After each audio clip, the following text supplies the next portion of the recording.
Let's get into today's English lesson. Here are our objectives for today. At the end of today's lesson, candidates should be able to explain the purposes of the word list, correctly complete a grammar activity, supply the required biographical data requested by City and Guilds in the correct format, and explore the structure of a Stage 3 specimen paper based on the theme social media. I have a challenge for you today. Here's my challenge. In the following text, you are to circle the correct grammatical option. It says, self-belief or self-confidence is or was thought to be the way that you feel about your skills, abilities, looks, and behavior. Persons who have highly, or highest levels of confidence may learn things quickly and trust that they can complete tasks to a good standard. I'll come back to you at the end of this lesson for your answers. City and Guilds word lists. We have heard about the word list. These are lists of words provided by City and Guilds for all 3 stages of the exam, and they are related to the theme. The words are not for spelling purposes, but they are to expose you to the jargon associated with this year's theme, which is media and communications. Candidates are encouraged to become acquainted with these words that they can use in their extended writing task. It is also very likely that the candidates will encounter some of these words in the source documents given in the examination. Let's take a look at our 2020 word list for Stage 1.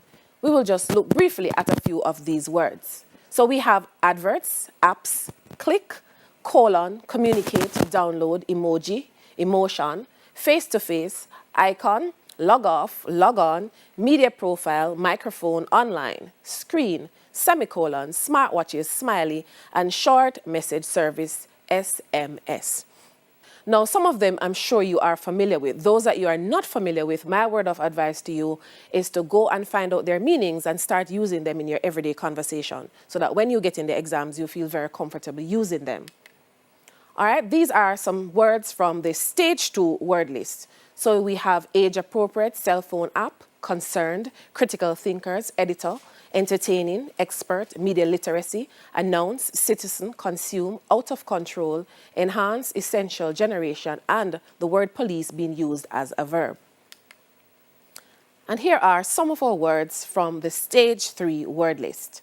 Accurate, affect, authentic, cope with, criticize, drawbacks, insight, millennial, accustomed to, ancestors, cartoonist, dominate, debate, familiar with, journalist, and readership. So you are to get busy, making sure that you know all the words on the list and you know how to use them. Now we're going to look at the biographical data that is required for your reading and writing question paper. And my word of advice to you is to please pay very careful attention to details and give the examiners exactly what it is that they have asked for. Now, for candidate name, you will realize that you're asked to use blocked letters. It is much easier to write block letters than to read cursive writing. So please ensure that you put your first name in the space provided by itself and your last name in the space provided by itself. Your candidate enrollment number will be on your timetable. We also need your date of birth, and I need you to pay special attention to the digits required for you to write your date of birth correctly. So you need 2 digits for the day, 2 digits for the month, and 4 digits for the year. And then you will circle or tick your gender, M for male and F for female. Please make sure you read the information on the cover of your exam sheet before you start filling in the details. Then we go to assessment date. And the same thing is required. 2 digits for day, 2 for month, and 4 for the year. The assessment date is the day of your exam. And your center number will also be on your timetable. You are required to read all the information on the cover of your page, and after you have done so, you will sign your signature and declaration to say that you have never seen the exam paper before the day of the exam. All right, what are some of the instructions that you are likely to see on your specimen paper at Stage 3? So these are some of the general guidelines. The maximum number of marks for this test is 70. The duration of this test, which you know by now, is 2 hours. There are 2 sections in this test. The maximum marks for each question are shown.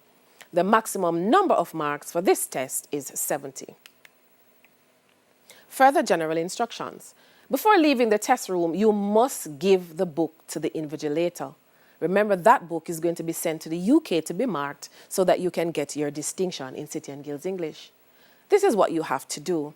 Candidates have to complete this test using a blue or black ink pen, and I must advise you that it has to be dark blue, not light blue, dark blue or black. Check that you have put your name and the details on the front cover of the test.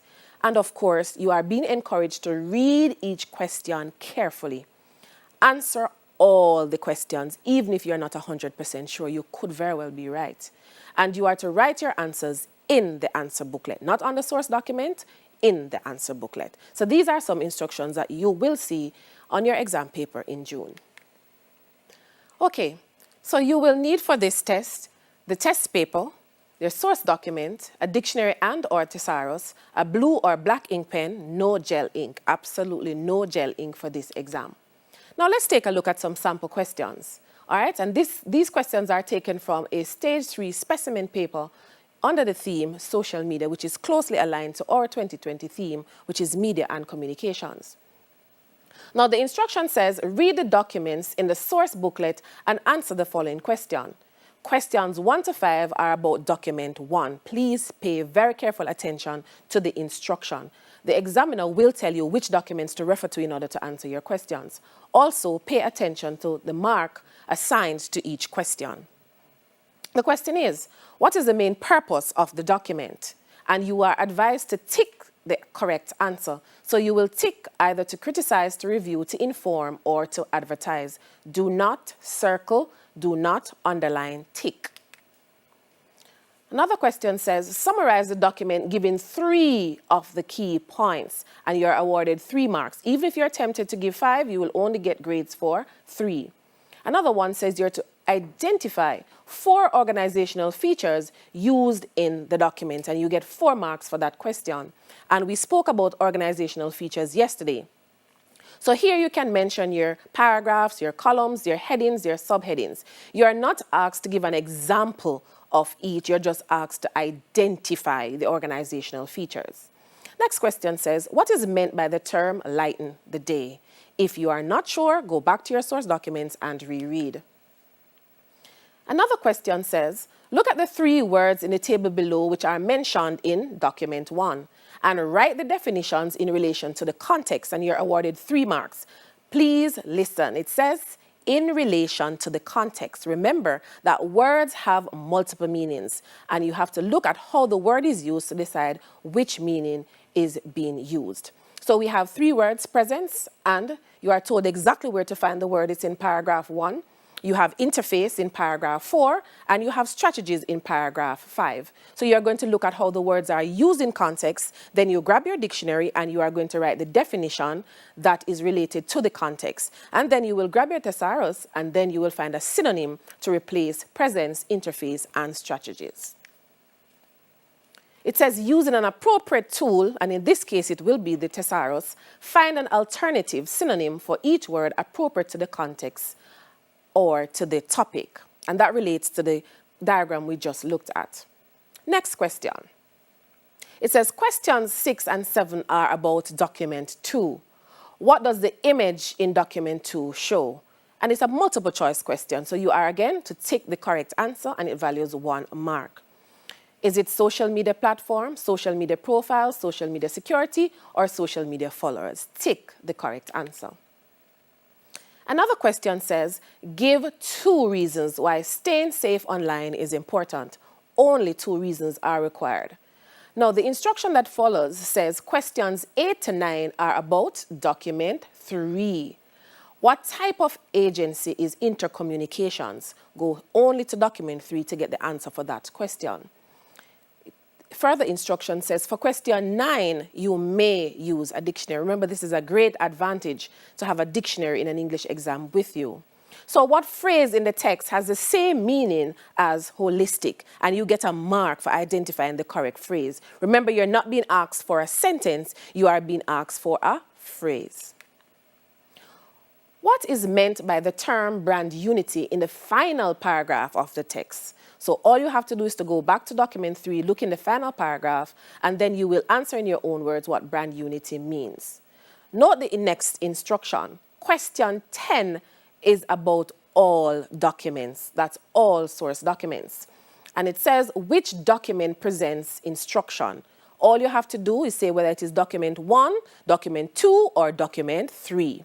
The next question says which document has a strong bias. Simply tell us whether it's document 1, 2, or 3.